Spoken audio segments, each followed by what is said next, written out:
Hello and welcome back to Football Manager 2020 with Newcastle United. We are in the Championship, in case you're new here. It's currently the 27th of November and we've got a big match today up against West Bromwich Albion.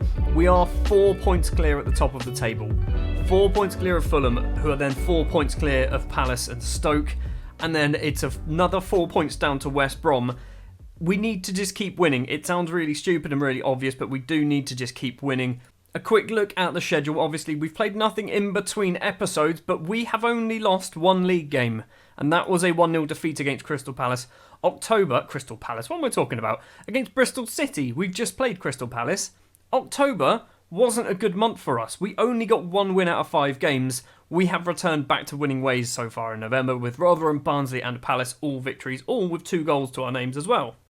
Without further ado then, let's jump into the West Brom game. They are on strong form, but they have just lost 4-1 to Preston. So hopefully we can capitalise on the fact that they've just had a very bad performance. We are at home as well for this match, and we always seem to do a little bit better when we're playing at home. The starting lineup then, we will be going for in goal is Martin Dubravka, a back 3 of John Souttar, Tosin and Johnny Panzo. Those 3 will probably be our back 3 for the majority of the season, and all of them are kind of new signings. Panzo was technically here last season. The wing-backs are going to be Oliver Batista-Meyer and Marlon Charles, the youngster. Now, Batista-Meyer is playing because I need him to get first-team football. He will complain and he will leave the club if he doesn't. I am training him up as a wing-back. Marlon Charles is playing because, basically, he's a really good youngster. Baba Rahman really needs to have a break as he's constantly complaining about being tired, so we're giving him a rest completely. And he's actually really good. I say really good. He's not amazing, but he's getting good. So I'm going to keep playing Marlon as much as possible. This is going to be his 3rd start for the club in the league. Last time he started, he got an assist. Sean Longstaff will partner JPG in the middle of the pitch with Abdulrahman, Rafa Mir and Joey Martinez as the strikers. Looking at the West Brom team, they have got some big name players. Jared Bowen being one of them. He's one of those players that at the start of the game, he always seems to get bought by a Premier League side, although in this case a Championship side, for a reasonable amount of money. So yeah, West Brom, I think, are going to be one of those teams that we need to look out for. I didn't check to see who everyone else around us was playing. I've got no idea who Fulham, Palace or Stoke are playing, and obviously we're playing West Brom. If everything goes our way, we could be way at the top of the table. JPG heads clear from the Jared Bowen corner. Emiliano with the ball now. He's got some company. Is he going to get tackled? He does. Omar Abdulrahman can run through with the ball over the halfway line. He's getting caught though. He's going to keep going down that outside. Sean Longstaff in the middle takes a touch back to Rahman? Abdulrahman. It's a different Rahman. Abdulrahman once again goes for goal. Sam Johnstone saves it. That was a great chance for a goal and a great counter-attack. The highlight does look like it's carrying on. Martinez closes down Johnston.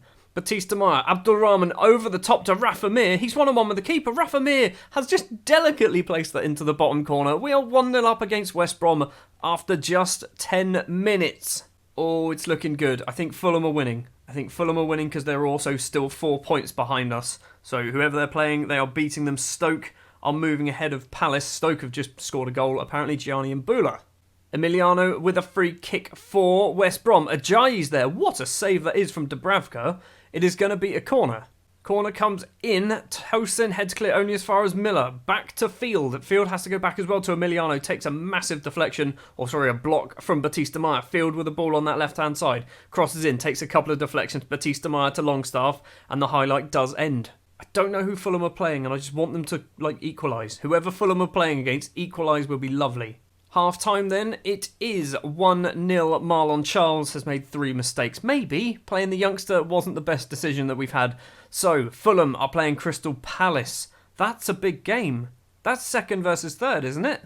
If Palace can get themselves an equaliser, that would be great. Stoke obviously beating Blackburn as we saw earlier.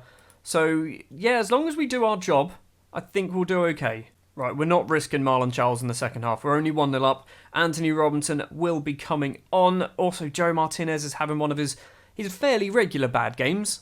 Corner for West Brom. Jared Bowen takes it. It's O'Shea at the back post, but the header is over the bar. That's not John O'Shea, is it? It's not. It's someone called D. O'Shea. Throw for John Souttar. Batista-Meyer over the top can find Rafa Mir. He's got 3 or 4 in the box. Crosses in. Anthony Robinson is one of them. He's hit the bar. The ball's gone in. The ball has gone in. Anthony Robinson really should be claiming that one. Sam Johnstone's going to get it, though, as an own goal, because it did hit the bar, hit the back of Sam Johnstone. But what a header that was from the fullback. We're 2-0 up against West Brom. And fullbacks seem to score loads of goals at the moment, and I'm loving it. Good header from the American. Our record signing. I say our record. My record signing. Newcastle have probably spent more than £10 million. Free kick for Batista Meyer. It's John Souters at the back post. This header just clips the top of the bar and goes over. I want a third. I want to get 3-0. I want it to be 3-0. Fulham are still beating Palace by the looks of it as well. Right, 70 minutes on the clock. JPG is coming off for Benny Banningham. Probably. I still don't know how to say his name. We're also going to do Monasterio for Joey Martinez. That is all of our subs. 20 minutes left to play. Let's give him a get creative.